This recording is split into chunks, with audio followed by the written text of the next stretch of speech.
বাবরি মসজিদ ভেঙে রাম মন্দির বানিয়েছে। একদিন তোমরা দেখবে এই রাম মন্দির ভেঙে আবার আমাদের বাবরি মসজিদ উঠবে।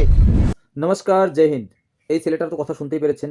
বাবরি মসজিদ ভেঙে রাম মন্দির উঠেছে, একদিন দেখবেন রাম মন্দির ভেঙে মসজিদ উঠবে। এটা কার কথা? এই ছেলেটির কথা।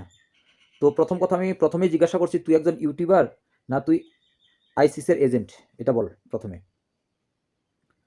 তুই হিন্দুস্থানে থেকে হিন্দুস্থানের ইতিহাস না জেনে, তুই যেটা অযোধ্যাতে রামের জন্মভূমিতে যে রাম মন্দির, প্রাচীন রাম মন্দির ছিল, সেই রাম মন্দির ভেঙে বাবরে মসজিদ তৈরি করেছিল, সেটাই আমরা সহ্য করতে পারি নাই।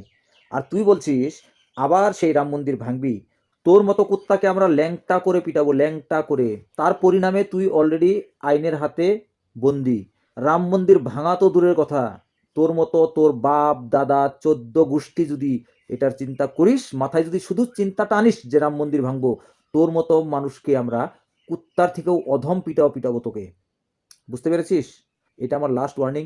জয় শ্রীরাম, জয় হিন্দুস্থান, জয় নরেন্দ্র মোদী।